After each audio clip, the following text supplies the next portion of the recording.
Ser podcast.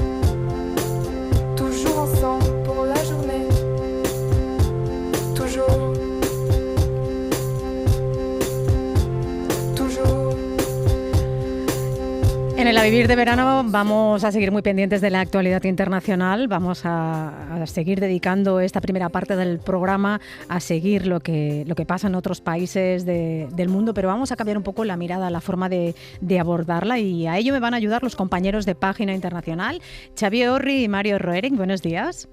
Buenos días. Hola, buenos días, Luis. ¿Dónde vais a ver el partido? Es la pregunta de hoy. Yo en mi caso creo que tengo gente en casa que vendrá a acompañarnos, y Mario, que tiene vínculos argentinos, me da que... Yo tengo un dilema, sí. Estoy ¡Ostras! Tu pareja es argentino. Efectivamente. Bueno, pues nada, suerte. que no pase nada. Bueno, oye, es lo que yo decía antes, pase lo que pase, habrá celebración. En muchos barrios, en muchas zonas de España, va a haber celebración segura. O sea, uno de los dos va a estar contento, ¿no? Sí, total. Oye, decía que sois de Página Internacional, ya habéis venido al programa en alguna otra ocasión, pero para refrescar un poquito, contadnos qué es este proyecto de Página Internacional. Pues básicamente es una nueva revista en español que lo que hace es seleccionar algunos de los mejores artículos publicados por la prensa de todo el mundo. Lo que hacemos es buscar historias que nos parecen las más interesantes de medios como el New York Times, el Economist, Le Monde, pero también de otros grandes desconocidos que hacen un trabajo que nos parece increíble para que nuestros lectores pues, puedan ampliar su mirada sobre los grandes temas de actualidad, ¿no? Nosotros nos gusta mucho decir que el mundo no cabe en un periódico, pero que todos los periódicos caben en Página Internacional. Oh, qué bien vendido.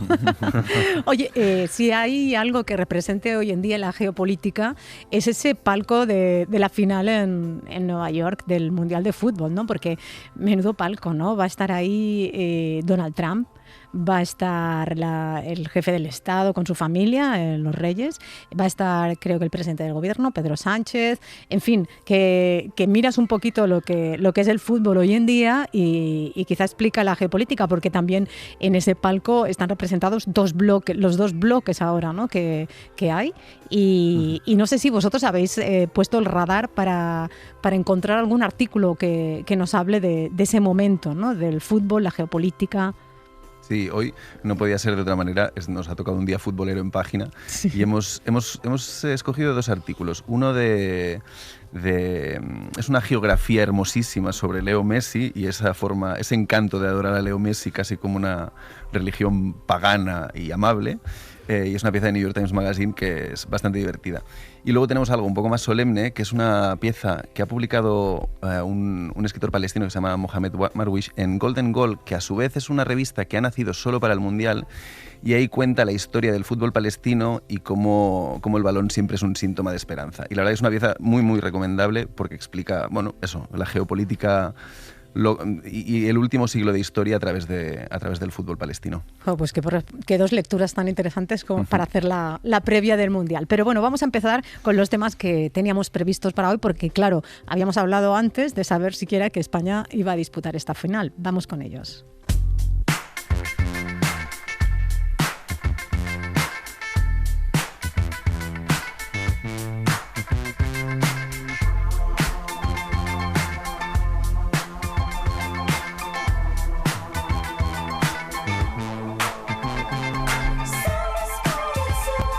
Vamos a empezar con el protagonista. Es un personaje de aquellos que si alguien se lo inventa en una ficción, no te lo crees que pueda existir. Y existe en la realidad. Contadnos quién es. Pues se llama Alexander Karp y nos adentramos en él a través de una pieza muy interesante que publica Mark O'Connell en The New York Review of Books. No sé, para los que no conocen la revista, es la gran publicación literaria del mundo anglosajón. Y Karp es el director ejecutivo de Palantir, una empresa, yo diría la empresa de software militar y de vigilancia más relevante del mundo. Pero bueno, antes de entrar en la empresa, un poco hablar del personaje, ¿no? Porque efectivamente parece sacado de una novela. Karp es hijo de madre afroamericana, la madre era artista, activista, y su padre era judío y pediatra. Y a él de niño pues lo llevaban a las marchas por los derechos civiles en Estados Unidos. Estudió filosofía, se doctoró en Frankfurt en teoría social, habla alemán obviamente, y le gusta mucho citar al filósofo marxista Theodor Adorno en sus cartas a los accionistas. Es que es una locura, porque por un lado es un intelectual y por otro es como la personificación a veces del mal. Total, la pose es de intelectual. Sí. Pasa que físicamente despista, porque tiene este aire de profesor distraído más que de magnate del mal. Es un señor así como delgadísimo, que nos podemos imaginar, con una mata de pelo gris alborotado, que suele vestir chándal, que vive solo, no tiene ni pareja ni hijos, tampoco se ha sacado nunca el carnet de conducir. Madre mía, me están saltando un montón de banderas rojas cuando te oigo describir cómo es. Bueno, tiene su encanto. Y es un ermitaño tremendo también. Es un hombre, dado que tiene una fortuna inmensa, también tiene refugios de esquí por todo el mundo, se le estima una veintena. Entonces todas las mañanas que puede se va a hacer esquí de marcha durante kilómetros cada día, mientras rumía cómo liderar una de las empresas bélicas más colosales. Cómo que se han conquistar el mundo. Exactamente. Mira, para que te hagas una idea de cómo habla y a qué suena este hombre, hemos traído un corte. Somos una empresa a la que le va bien en los buenos tiempos y a la que le va bien en los malos tiempos. Toma ya, y no se corta un pelo el tipo en decirlo, ¿eh? Pues no, para que nos vamos a engañar. Pero a ver, la verdad es que los números le están dando la razón. Estamos hablando de un directivo que el año pasado ganó 7.000 millones de dólares, no tanto por su salario, que no está mal, sino sobre todo por el valor de las acciones de Palantir, que se han multiplicado por 10 desde que estalló la invasión de Ucrania. Y ya vale en bolsa prácticamente tanto como Coca-Cola. Sí, hay un meme muy bueno en redes que ilustra bien este escenario, con 4 tipos peleándose. Hay uno que representa a Estados Unidos, otro Europa, Israel e Irán, y el quinto ahí en el borde está mirando el móvil, viendo cómo crecen las acciones de Palantir. Básicamente, cuanto peor le va al mundo, mejor le va a Karp y a Palantir. Palantir, seguro que a mucha gente, a todos nos suena el nombre de esta empresa, pero vamos a recordar qué hace exactamente. Pues Palantir nació en 2003, justo después del 11 de septiembre, y la fundaron en su momento Karp y Peter Thiel. Peter Thiel, para quien no lo tenga ubicado, es uno de los fundadores de PayPal, trumpista de primera hora y digamos que es el mentor político y empresarial de J.D. Vance, del vicepresidente americano. Karp y Thiel habían sido compañeros de habitación en Stanford y en aquellos Estados Unidos posteriores al 11S, que había un pánico ante la amenaza terrorista, su idea era cruzar montañas de datos ingentes que permitieran detectar amenazas antes de que ocurran. Y de hecho, no es de extrañar que el primer inversor de la compañía en el fondo fue el fondo de capital riesgo de la CIA. Yo creo que merece un apunte el nombre de la empresa, ¿no? Sí, a muchos les sonará, ¿no? Bueno, los aficionados del Señor de los Anillos. Claro. Seguramente recordaréis que Palantir eran esas bolas de cristal en las que se podía ver lo que pasaba muy lejos. Pero también en la novela ocurría que cuando caían en malas manos, esa bola distorsionaba la realidad. Bueno, y es que realmente también está siendo así con esta empresa, porque la tecnología, por lo que contáis, también puede ser muy buena.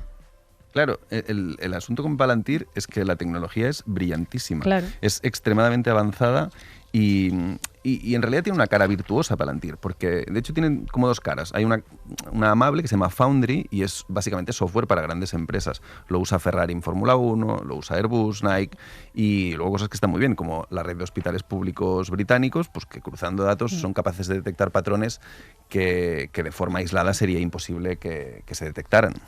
Lo que ha levantado un poco más de suspicacias, digamos, por es la otra cara, suave, ¿no? Efectivamente, claro. Que es esa plataforma que se llama Gotham. Que también vaya nombre, ¿no? Que es la ciudad de Batman, efectivamente. Ostras. Y que, bueno, pues Gotham es la plataforma de software que hizo realmente famoso y rico a Palantir, ¿no? Es la que ofrecen a los gobiernos y a través de la que ofrecen servicios de vigilancia masiva y de selección de objetivos militares. Es decir, lo mismo que hacen con los datos médicos de pacientes británicos, pues lo hacen con los datos disponibles en el mundo para la vigilancia y la seguridad de todo el mundo. Y ahí está el meollo, ¿no? Claro. Un poco lo que ellos hacen, y ese es el truco, es juntar datos que normalmente están separados, Hacienda, Sanidad, Inmigración, antecedentes policiales o incluso la ubicación del móvil o la matrícula, juntarlo todo en un mismo sitio y ser capaces de ofrecer un perfil completo de cualquier persona. Eso ya nos da un poco de vértigo. Ayer estuvimos hablando sobre la digitalización de la administración y la necesidad de que los gobiernos apuesten por digitalizar y coordinar y cruzar y conectar todos los servicios, todos los bancos de datos que tienen. Pero claro, según quién lo haga y quién lo lleve, da un poquito de vértigo toda esa información en manos de según quién. Exactamente, ese es el gran meollo. Mira, hemos traído también otro corte para que lo explique directamente Karp, a qué se dedican y cuál es esta tecnología que fundamenta tanto Palantir como potencialmente muchos gobiernos más adelante. Hacemos lo que llamamos una búsqueda condicional. Miramos a una persona y decimos que hay muchos elementos en su vida que podrían indicar un mal comportamiento. Madre mía, esto ya me suena a ciencia ficción, ¿no? Porque esto significa detener a alguien por lo que podría llegar a hacer, es anticiparse. Hay una peli, ¿no?, que habla de esto. Exacto. Bueno, siempre viene a la cabeza con esta idea Minority Report, sí. Que ya tiene sus años, pero sí, aventuraba esto. Y claro, sí, con esta tecnología y estos mecanismos, pues los clientes de Palantir son los que te imaginas. La CIA, el FBI y en el último año, sobre todo, la Agencia de Inmigración estadounidense, que lo ha empleado para rastrear inmigrantes y planificar todas estas redadas masivas que hemos ido viendo en los noticiarios cada semana. El ICE, que utilizaba esos mapas interactivos para localizar a personas sin papeles. Y esto no solo está pasando en Estados Unidos, porque entiendo que sirven a gobiernos de todo el mundo. Sí, pero solo a gobiernos occidentales. Aquí hay una parte cultural o ideológica muy fuerte, ¿no? Incluyen a Israel, cuyo gobierno es muy cercano a los ejecutivos de Palantir. De hecho, a los pocos días de los ataques del 7 de octubre, la empresa sacó un anuncio a toda página en los principales cabeceras diciendo Palantir apoya a Israel. Y de hecho ellos proveen a su Ministerio de Defensa de sistemas que ayudan a elegir los objetivos militares en Gaza. Karp lo llama cadena de ataques, en inglés es kill chain, que es ese proceso completo desde que se detecta y se identifica un objetivo hasta que se ataca y se analiza el resultado. Y él lo que dice siempre es que las guerras modernas las ganará el que consiga acortar esta cadena de ataque, ¿no? Tiene un discurso muy claro, muy ideológico, como este que dirige a sus accionistas. We're doing it. Lo estamos consiguiendo. Hemos puesto la empresa al servicio de Occidente. Every Palantirian, we are crushing it. Palantir is here to Palantir está aquí para, cuando haga falta, intimidar a los enemigos e incluso eliminarlos. Madre mía, es que da muchísimo miedo, escalofrío oírlo tan contento. El mismo Papa, en la encíclica que publicó sobre la inteligencia artificial, alerta sobre este uso de la inteligencia artificial para las guerras, para atacar. Bueno, es que ha cambiado algo, yo diría que radicalmente, ¿no? Antes, en la época de que se retrata en La vida de los otros, con la Stasi, que de hecho es 1984, o sea que no estamos tan lejos, vigilar así a una población entera costaba una fortuna, un buen porcentaje del PIB de un país como Alemania del Este. Pero hoy con la tecnología, y especialmente con las cámaras de reconocimiento facial, de voz, con la inteligencia artificial, el precio de la vigilancia ha caído en picado, ¿no? Y al final, pues el resumen de esto es que existe la posibilidad, incluso en las democracias, de concentrar muchísimo poder en muy pocas manos. ¿Y esta deriva militar de la tecnología es nueva o ya la veníamos arrastrando? No solo no es nueva, sino que es fundacional en Silicon Valley. De hecho, esto lo cuenta muy bien Noema en otra pieza que hemos publicado en Página Internacional hace unos meses, y es que Silicon Valley nació con alma militar. Durante la Guerra Fría, Stanford básicamente vivía de los contratos del Pentágono y el mayor empleador de la zona fabricaba misiles. De hecho, los chips que dan nombre al Valle del Silicio nacieron para guiar a misiles. Luego ocurrió que en los 60, con la guerra de Vietnam y todo el movimiento pacifista, una generación de ingenieros le dio la espalda, digamos, se sumó al movimiento pacifista y se centró mucho más en la electrónica de consumo, y eso nos llevó al ordenador personal, a Internet y demás. Pero digamos que los fundamentos de Silicon Valley están en lo bélico y es verdad que los había abandonado, pero ha vuelto. Hace pocos años, en 2018, 4.000 empleados de Google tumbaron un contrato militar del Pentágono con protestas porque no querían trabajar para la industria bélica. Hoy, 8 años después, ese gesto es completamente impensable. No, fíjate. Y tampoco hace falta ir tan lejos. OpenAI, que es más reciente, ¿no? Durante años había vetado explícitamente el uso de sus productos para el desarrollo de armas o, en fin, para fines militares y bélicos. Y en 2004 eliminaron la cláusula de sus políticas. Claro, es que estamos hablando del uso de la inteligencia artificial para la guerra y para la vigilancia, pero es que claro, al otro lado está China, que está empujando y ya lo está poniendo en marcha desde hace muchísimos años. Eso es una de las cosas que ha cambiado, ¿no? Pero hay más. Sí, bueno, es que ha cambiado, yo creo que el paradigma general, ¿no? Claro. Ha cambiado primero el tamaño de la tarta, o sea, todos hemos visto cómo los países de la OTAN, y no solo, pero han incrementado fuertemente los presupuestos de defensa. Efectivamente hay mucho miedo a China, pero también a Rusia en Europa. Y al final, pues el reflejo de eso es que la inversión en empresas de defensa se ha multiplicado por 10 en los últimos 5 años. Uh-huh. Y es verdad que a estas empresas, esta narrativa tan combativa, ¿no? Muy justamente del Señor de los Anillos, pues les resulta muy conveniente para legitimar la búsqueda del progreso tecnológico sin frenos que defienden estos evangelistas tecnológicos. Me gusta eso de evangelistas tecnológicos. Nuestro enemigo es la desaceleración, el decrecimiento y la despoblación. El deseo nihilista de menos gente, menos energía y más sufrimiento y muerte.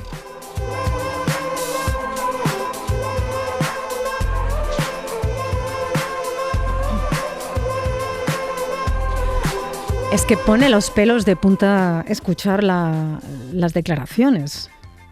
Sí, esto viene de Mark Andreessen, que es uno Sí. de los grandes inversores de Silicon Valley, en su difundidísimo manifiesto tecnooptimista, que es una lectura que no le recomiendo a nadie, pero que es importante, tener presente. Hay que tener presente, sí. Porque tiene muchísima incidencia. Wow. Y digamos que Silicon Valley y en este caso el ejército de Estados Unidos están cohabitando cada vez más. Hay un detalle interesante en este sentido del verano pasado. El ejército de Estados Unidos ha nombrado a varios altos ejecutivos de Palantir, de Meta y de OpenAI tenientes coroneles del ejército, básicamente para integrarles y para que tengan acceso a toda la información militar relevante. Y claro, ¿qué ocurrió? Que de un viernes a un lunes las acciones de estas empresas tocaron máximos históricos. Es que estamos ante un casino delirante, ¿eh? De verdad. Oye, ¿habéis hablado de este libro? Ya sé que habéis dicho que es un horror, pero me ha picado la curiosidad. ¿Qué dice ese hombre? Que 300 páginas tenía. Sí, este es el libro de esa otra lectura que tampoco recomendamos en exceso, que es el libro de Alexander Karp, La República Tecnológica. Vale. Es otro manifiesto de vocación futurista. Y ahí O'Connell, que es el que hace el artículo sobre este libro, lo resume diciendo que es un post de LinkedIn que se ha estirado sin piedad. Y la tesis del libro, lo que dice Karp en este caso, viene a decir que Silicon Valley se ha ablandado en los últimos años y lo que decíamos antes, que los mejores ingenieros de esa generación han malgastado talento haciendo apps para que te recojan la colada, para que te traigan una hamburguesa y sucedáneos de este tipo, cuando lo que deberían es estar armando al país. Y que tienen, digamos, el deber moral de construir las armas para proteger al Estado. Lo que ellos quieren al final es ser esa infraestructura esencial para que funcionen los gobiernos, los ejércitos, la policía de Medio Occidente, ¿no? Que ningún Estado pueda gobernar sin ellos.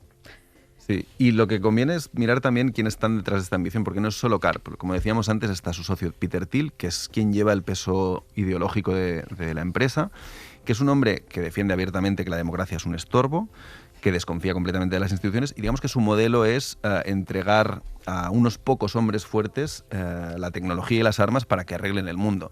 Y conviene recordar que Peter Thiel es el mentor de J.D. Vance, el vicepresidente de Estados Unidos, sí. Y tiene hilo, no directo, directísimo con la Casa Blanca. Es un trompista de primeras. Vamos. Sí. O sea, de hecho, el primer tecnomagnate que apoyó a Trump en 2015, cuando todavía era muy impopular en California, fue Peter Thiel. Uh-huh.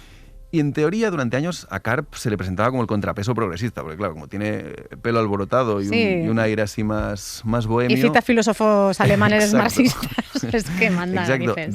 daba un poco el pego. Lo que pasa es que ahora tú le escuchas y en realidad dice exactamente lo mismo. Y ellos dos son innegociables, porque tal como tienen montada la compañía, en términos de gobernanza, se han asegurado que la mitad de los votos, aunque vayan menguando sus acciones, sean suyos, con lo cual no hay forma humana de echarlos. Y Palantir son ellos y ellos son Palantir y así seguirá durante muchos años. Claro, la clave ya la he apuntado antes, ¿no? Porque su argumento es que, bueno, nosotros hacemos esto para defendernos porque mejor que lo controlemos desde Occidente que no que nos pase la mano por la cara a China y nos acabe controlando China. Sí, ese es su mejor argumento. Claro, y en parte no podemos negarles que algo de razón tienen. Es decir, una democracia, lo hemos visto con Ucrania, necesita buena tecnología para defenderse. Pero bueno, ahí empieza y acaba, ¿no? El problema no es la herramienta, sino quién la maneja y para qué. Y pues yo creo que lo que más dudas levanta es que si juntamos los datos de los ciudadanos y se lo damos a una gente que ve las libertades como un estorbo, pues podríamos tener un problema muy serio. Sí, hay un problema ahí, sí. Y que no es en absoluto ciencia ficción, además, porque o sea, en los 60, cuando los padres de Karp iban a las marchas civiles, pues los servicios secretos de Estados Unidos ya espiaban a estos activistas. En 2014 descubrimos a través de Edward Snowden cómo la Agencia de Seguridad Nacional espiaba a toda su población, con lo cual hoy, lo que decía Mario hace un rato respecto al coste de vigilar a una población, con la velocidad de estos sistemas es mucho más sencillo. Pero qué ironía, ¿no? Las mismas marchas a las que llevaban al pequeño Karp, ahora él, en plan Doctor Maléfico, es el que la controla a esos activistas, ¿no? Al pequeño Karp no le gustaban nada esas marchas. No, bueno, como se ha demostrado, lo traumatizaron. Oye, ¿y hay alguien intentando frenar esto? Porque me está dando bastante miedito. Pues hay intentos, pero yo diría que todavía muy tímidos. ¿Para qué vamos a engañarnos?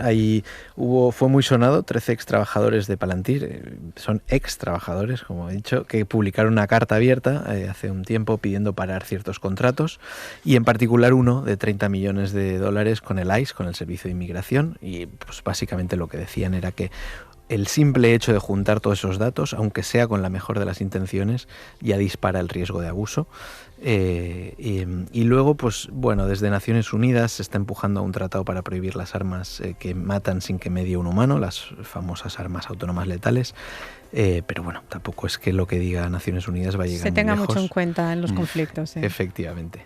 De hecho, es delicado porque los gobiernos empiezan a tener poca fuerza delante de una empresa como estas, porque hay un caso de hace unas semanas en que el gobierno francés dijo que iba a romper todos los contratos que tenía con ellos y que iba a dárselos a una empresa francesa por una cuestión de soberanía tecnológica y además que tenía todo el sentido. Y lo increíble es que fue Palantir quien les desmintió, emitiendo un comunicado diciendo que nanay, que el contrato seguiría vigente por muchos años porque al competidor francés ni estaba ni se le esperaba. Y ¡qué humillante! Digamos, exacto, ese es el asunto, que le contesten al Ministerio de Defensa francés. Lo que no podemos decir es que no tienen sentido del humor. Yo creo que es una empresa que admite que su producto a veces mata y que quiere ser una marca con estilo, ¿no? Tienen una tienda de ropa con camisetas que llevan estampada la palabra dominación. ¿En serio? Y ya está, y venden abrigos de $200. Bueno, en fin, tienen un jefe de vibras, se supone que de buenas vibras, y de hecho en la foto del artículo que publicamos nosotros, pues aparece Alexander Karp haciendo tai chi con sus empleados. En fin, que es una empresa muy moderna, como las que nos imaginamos de Silicon Valley, que quiere dejarnos claro que el negocio de la vigilancia también puede ser sexy. Madre mía, es que no, cuesta creérselo de verdad, ¿eh? Es como la peor de las pesadillas. No, es verdad, y lo relevante es que tiene un impacto cultural discursivo muy grande, tanto Karp como Thiel como Palantir. Hay una frase del propio Thiel que bastante famosa en Silicon Valley que decía: nos prometieron coches voladores y nos dieron 140 caracteres, en referencia obviamente a Twitter. Sí. Y ahora lo que pasa es que nos están prometiendo seguridad y nos dan drones y vigilancia masiva. Y claro, la pregunta de fondo no es si se van a construir estas tecnologías, porque ya se están construyendo y están funcionando, sino quién va a tener el dedo en el interruptor. Y a priori, por ahora, son estos dos. Madre mía, no sé si quiero dejar a los oyentes con la imagen de el dedo en el interruptor de esta gente. Pero bueno, nos quedamos con eso. Página internacional, muchísimas gracias por traernos a este Alex Karp y este Silicon Valley que se va a la guerra. Las dos historias de hoy que podéis leer en Página Internacional traducidas, las dos son de The New York Review of Books y de Noema. Un abrazo hasta el domingo que viene. Gracias, un abrazo, Lourdes. Un beso, chao.